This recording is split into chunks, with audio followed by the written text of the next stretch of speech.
Hoje vamos abordar uma questão que já passou pela mente de muitas pessoas, seja em momentos de dor ou dúvidas. Se Deus é justo e bom, por que coisas ruins acontecem no mundo? Será que, de alguma forma, Deus é mau? Essa pergunta, que pode parecer ousada, surge porque tentamos avaliar o Criador com os padrões que conhecemos. Mas será que a justiça divina pode ser medida com a régua humana? Pense bem. Quando observamos a justiça dos homens, analisamos leis, julgamentos e atitudes, comparamos erros e acertos para chegar a uma conclusão. No entanto, Deus não se encaixa nessas definições. Ele é o próprio fundamento da justiça, e sua visão vai muito além do que conseguimos compreender. Este vídeo não busca apenas responder à pergunta "Deus é mau?", mas também nos convida a refletir sobre o que realmente significa confiar em uma justiça que está além da nossa capacidade de compreender. Se você já enfrentou momentos difíceis ou se questionou sobre o propósito de certas situações, fique comigo até o final. Essa reflexão pode mudar sua forma de enxergar a vida. E antes de começarmos, aproveite para se inscrever no canal. Aqui, refletimos juntos sobre as Escrituras e buscamos crescer em fé e entendimento. Vamos juntos nessa caminhada. Agora que estabelecemos a base da nossa conversa, vamos entender por que nossa visão humana é limitada para avaliar a justiça divina. Parte 1. A limitação humana. Como seres humanos, nossa visão é limitada. Nós avaliamos tudo com base no que vivemos, no que sentimos e no que conseguimos compreender. Quando pensamos em justiça, automaticamente comparamos com o que vemos ao nosso redor, tribunais, leis e julgamentos feitos por pessoas. Mas será que isso é suficiente para entender a justiça divina? Imagine tentar medir a vastidão do universo com uma régua de madeira. Parece impossível, certo? É exatamente o que acontece quando tentamos avaliar a justiça de Deus usando nossos padrões humanos. Nossa percepção é pequena e finita. Deus, por outro lado, é eterno e infinito. Ele vê além do que somos capazes de enxergar, entendendo não apenas os atos externos, mas também os motivos mais profundos que movem cada um de nós. Além disso, precisamos reconhecer que somos influenciados por nossas emoções e limitações. Às vezes, confundimos justiça com vingança, ou pensamos que algo injusto aconteceu simplesmente porque não entendemos o contexto completo. Quantas vezes você já julgou uma situação precipitadamente e depois percebeu que estava errado? Se até nas coisas simples do dia a dia somos falhos, imagine ao tentar compreender os propósitos de Deus. A verdade é que estamos olhando para algo infinitamente maior do que podemos compreender. E tudo bem não entender tudo. O importante é confiar que Deus, em sua perfeição, tem um propósito para cada detalhe da criação. Agora que entendemos nossa limitação, vamos explorar como a justiça de Deus é perfeita e por que ela não pode ser comparada à nossa. Parte 2. A justiça de Deus é perfeita. Diferente da justiça humana, que é falha e parcial, a justiça divina é perfeita, absoluta e incomparável. Deus, em sua soberania, age com sabedoria infinita, vendo não apenas o momento presente, mas o passado e o futuro. É por isso que sua justiça não se baseia apenas em circunstâncias aparentes, mas em um propósito eterno que vai muito além do que conseguimos enxergar. Na primeira carta aos Coríntios, capítulo 13, verso 12, o apóstolo Paulo escreve: "Porque agora vemos por espelho em enigma, mas então veremos face a face. Agora conheço em parte, mas então conhecerei como também sou conhecido." Essa passagem nos lembra que nossa visão atual é parcial e limitada, mas Deus enxerga tudo com clareza absoluta. Outro exemplo está no livro de Isaías, capítulo 55, versos 8 e 9, onde o Senhor declara: porque os meus pensamentos não são os vossos pensamentos, nem os vossos caminhos os meus caminhos, diz o Senhor. Porque assim como os céus são mais altos do que a terra, assim são os meus caminhos mais altos do que os vossos caminhos, e os meus pensamentos mais altos do que os vossos pensamentos. Aqui, Deus nos mostra que seu entendimento e seus planos estão muito acima dos nossos. Essas verdades nos levam a confiar que a justiça divina não é apenas perfeita, mas também fundamentada no amor. Mesmo quando enfrentamos situações difíceis, podemos ter a certeza de que Deus trabalha para o bem daqueles que o amam, como nos diz a Epístola aos Romanos, capítulo 8, verso 28. E sabemos que todas as coisas contribuem juntamente para o bem daqueles que amam a Deus, daqueles que são chamados por seu decreto. A justiça de Deus não erra, não se equivoca e nunca age de forma arbitrária. Ao contrário, ela é guiada por sua santidade, que é o padrão mais elevado de pureza e bondade. Agora que entendemos que a justiça de Deus é perfeita, vamos ver exemplos concretos nas Escrituras que ilustram como ela opera, mesmo em situações que, à primeira vista, podem parecer difíceis de compreender. Parte 3. Exemplos bíblicos da justiça de Deus. Para entender melhor a justiça de Deus, vamos olhar para algumas histórias da Bíblia que mostram como a justiça divina é aplicada de maneira perfeita, mesmo quando não conseguimos compreender completamente o que está acontecendo. Deus age sempre com um propósito maior, que pode não ser imediatamente evidente. Um exemplo claro disso está no livro de Jó, capítulo 1, verso 8. Quando Deus permite que Jó, um homem justo, passe por imensa aflição. No entanto, no final da história, vemos que Deus tinha um propósito mais profundo. Ele queria que Jó experimentasse um nível mais profundo de fé e confiança, e ao final restaurou-lhe tudo o que havia perdido em dobro. Jó 42:10. A história de Jó nos ensina que mesmo no sofrimento, a justiça divina trabalha para o bem eterno, moldando-nos para algo maior do que podemos ver. Outro exemplo poderoso de como a justiça divina não pode ser entendida de maneira superficial está no livro de Êxodo, capítulo 12, verso 29, quando Deus liberta os israelitas da escravidão no Egito. Antes de sua libertação, Deus envia uma série de pragas para o faraó e os egípcios, culminando na morte dos primogênitos.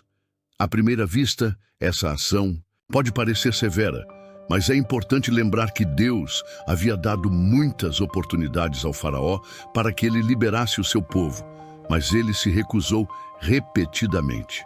O castigo final foi uma ação de justiça e, ao mesmo tempo, de libertação para os israelitas. A justiça de Deus sempre visa o bem de seu povo, mesmo quando os meios para alcançá-la não são fáceis de compreender. No livro de Daniel, capítulo 3, a história dos 3 jovens hebreus na fornalha ardente, Sadraque, Mesaque e Abednego, também demonstra a justiça divina. Quando o rei Nabucodonosor os lançou na fornalha por se recusarem a adorar sua imagem, Deus interveio e os livrou ilesos. Neste caso, a justiça de Deus não foi apenas em proteger seus fiéis, mas também em testemunhar publicamente seu poder diante de um rei idólatra. Deus usou a situação para mostrar que Ele é o único digno de adoração e que seus servos podem confiar em sua proteção e em sua justiça. Esses exemplos, entre muitos outros, nos ensinam que a justiça de Deus nunca é impiedosa, mas sempre busca um propósito maior, seja para testar, libertar ou mostrar sua glória. Mesmo quando os atos de Deus parecem difíceis de entender, podemos confiar que Ele está agindo com perfeição e amor. Agora que vimos alguns exemplos poderosos da justiça divina, é hora de refletirmos sobre uma pergunta fundamental. Por que Deus permite o mal e o sofrimento em nossas vidas? Parte 4. Por que Deus permite o mal? Uma das maiores perguntas que surgem diante do sofrimento é: se Deus é bom e justo, por que Ele permite que o mal aconteça? Por que pessoas boas sofrem? Muitas vezes, a tentação é de ver o sofrimento como uma injustiça de Deus, mas a realidade é muito mais profunda. A resposta não está em um simples julgamento imediato, mas em entender que a permissão de Deus para que o mal aconteça tem propósitos maiores que são invisíveis aos nossos olhos. Primeiro, precisamos lembrar que Deus nos deu o livre-arbítrio, a capacidade de escolher o bem ou o mal. Em Deuteronômio 30, verso 19, Deus faz uma escolha clara disponível para todos nós. Os céus e a terra tomo hoje por testemunhas contra vós, que vos tenho proposto a vida e a morte, a bênção e a maldição. Escolhe, pois, a vida, para que vivas tu e a tua descendência. O mal, muitas vezes, é o resultado das escolhas que fazemos. Mas, mesmo quando o mal surge como consequência do livre-arbítrio, Deus ainda age para trazer algo bom da situação. Exemplo disso está na história de José em Gênesis capítulo 50, verso 20, quando ele, após ser traído pelos próprios irmãos e vendido como escravo, diz: vós, na verdade, intentastes o mal contra mim, porém Deus o intentou para o bem, para fazer como vedes neste dia, que se conserve muita gente em vida. A injustiça de seus irmãos não foi o fim da história. Deus usou o mal para salvar muitas vidas durante a fome que devastava a terra. Deus não causou o mal, mas transformou-o em algo que serviu ao seu plano divino. O sofrimento, muitas vezes, também serve para nos purificar e nos aproximar de Deus. Em Tiago, capítulo 1, verso 2-4, somos instruídos a considerar como um grande prazer o fato de passarmos por várias provações, pois sabemos que a prova da nossa fé produz perseverança. E a perseverança deve ter a obra completa, para que sejamos maduros e íntegros, sem que nos falte coisa alguma. O sofrimento nos ensina a confiar mais profundamente em Deus, a depender dele e a buscar um relacionamento mais profundo com ele. Portanto, Deus não é responsável pelo mal, mas Ele permite que, dentro da liberdade humana, o mal se manifeste. Contudo, em sua justiça, Ele pode e vai transformar esse mal em algo que traz glória a Ele e bênção para aqueles que o amam. Agora que entendemos que o mal não é causado por Deus, mas Ele pode usá-lo para propósitos maiores, vamos olhar mais de perto para a natureza de Deus. Será que Ele é mau? Ou será que Ele é, na verdade, a própria justiça e bondade? Vamos continuar essa reflexão. Parte 5. Deus é justiça, não maldade. Agora que discutimos a questão do mal e do sofrimento, é importante refletirmos sobre a natureza de Deus. Muitas vezes, ao enfrentar dificuldades ou injustiças, podemos nos perguntar: será que Deus é realmente bom? Ou mais especificamente, Deus é mau? A resposta a essas perguntas, sem dúvida, é um ressoante não. Deus não é mau, Ele é justiça e bondade em sua forma mais pura. Sua justiça não é um reflexo de vingança, nem de uma crueldade indiferente, mas sim de um amor imensurável, que busca o melhor para aqueles que são seus filhos. Cada ação de Deus é fundamentada em sua perfeição, e nada em sua essência é mau. Em Salmos 145, verso 17, encontramos a declaração: justo é o Senhor em todos os seus caminhos, e benigno em todas as suas obras. Aqui vemos uma afirmação clara de que a justiça de Deus está intrinsecamente ligada à sua bondade. A justiça de Deus não é um juiz severo que apenas pune, mas um pai que corrige e guia seus filhos no caminho da vida verdadeira. Ele sempre age para o nosso bem, mesmo quando isso não é imediatamente visível para nós. Outro exemplo da bondade de Deus está em 1 João 4, verso 8, onde é dito: Deus é amor.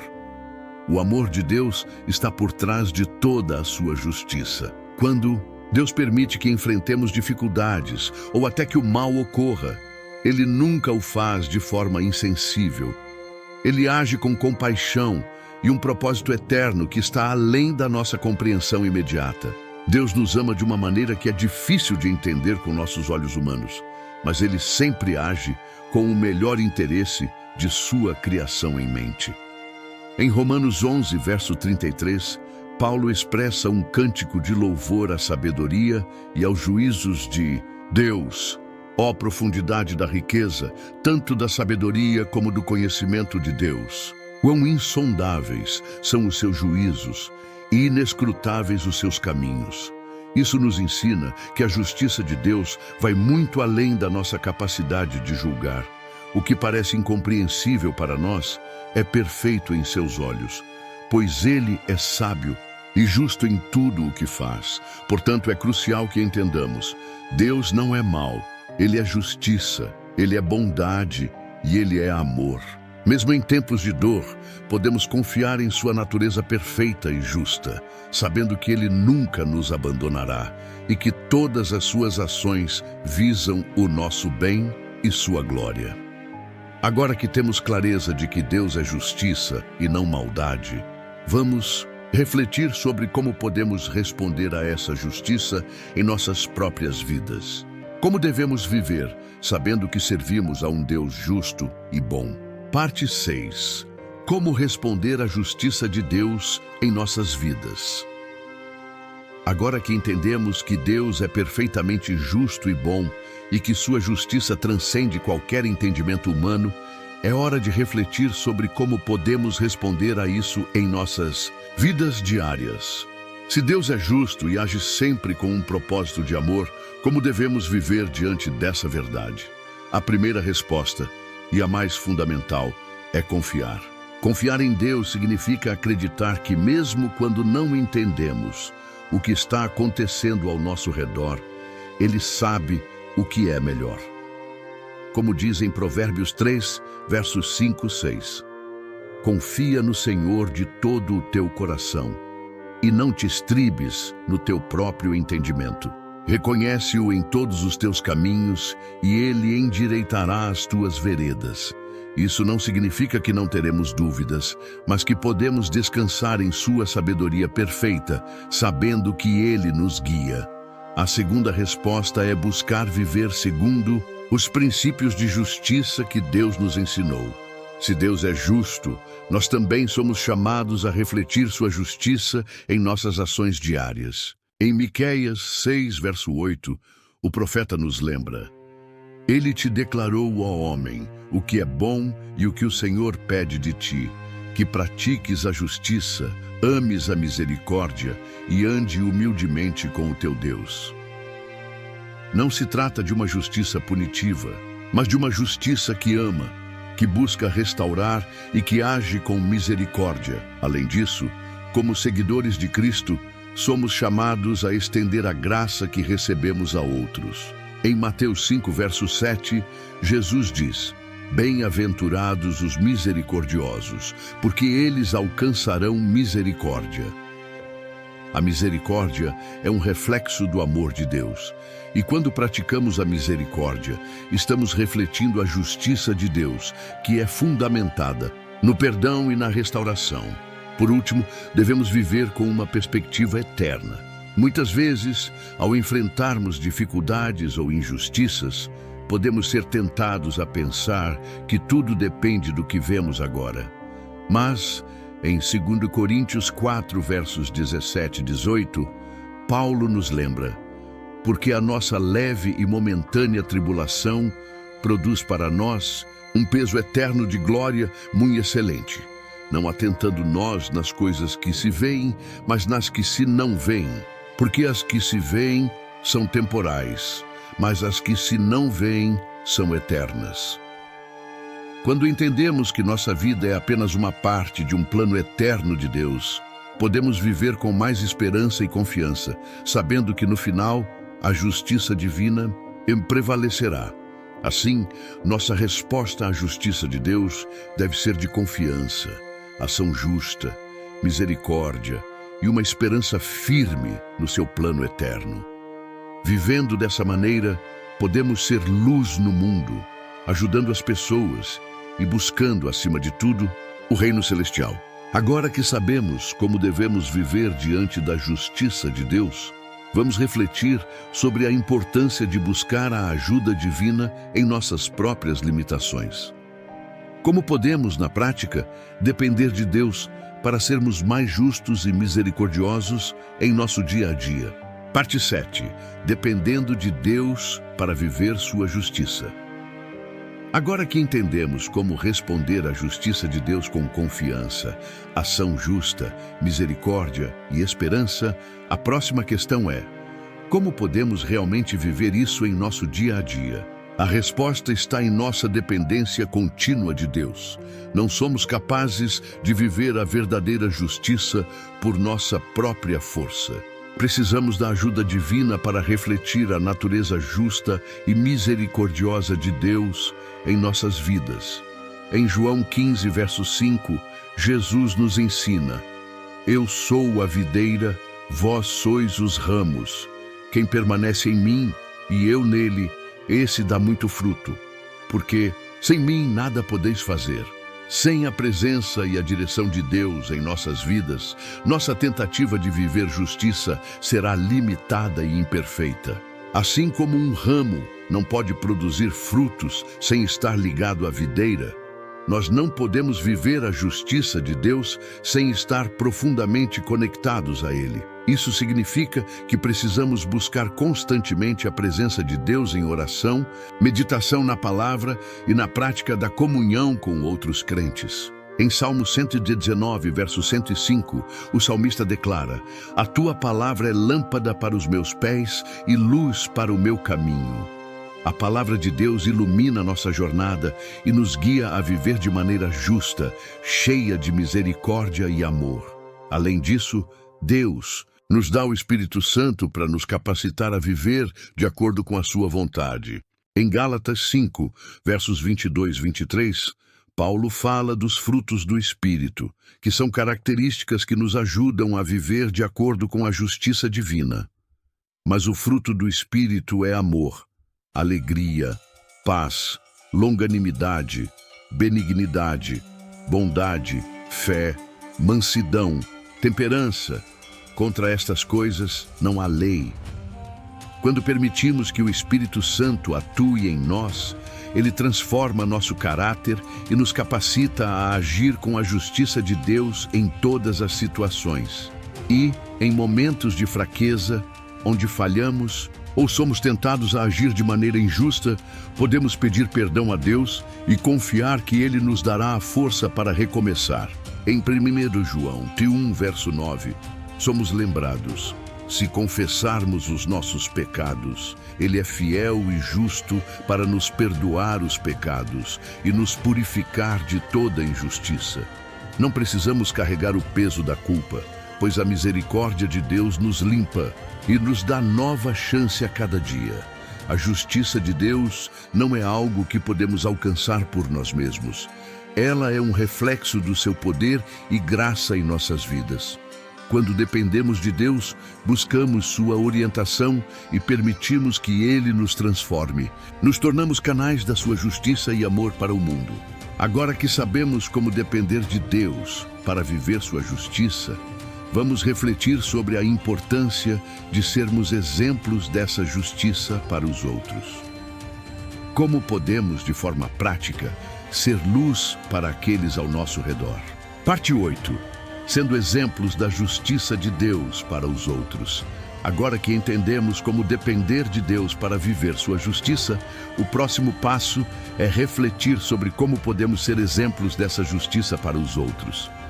A vida cristã não é apenas sobre receber a graça de Deus para nós mesmos, mas também sobre compartilhar essa graça com os outros. Somos chamados a ser luz no mundo, refletindo a justiça, o amor e a misericórdia de Deus em tudo o que fazemos. Em Mateus 5, versos 14 e 16, Jesus nos chama para ser luz. Vós sois a luz do mundo. Não se pode esconder uma cidade situada sobre um monte, nem se acende uma candeia e se põe debaixo do alqueire, mas no velador, e dá luz a todos os que estão na casa. Assim resplandeça a vossa luz diante dos homens, para que vejam as vossas boas obras e glorifiquem a vosso Pai que está nos céus. Como seguidores de Cristo, somos chamados a refletir sua luz e justiça em nossas ações diárias. Isso significa que nossa vida deve ser um reflexo daquilo que ensinamos. Nossas atitudes, palavras e decisões devem ser consistentes com os valores do reino de Deus.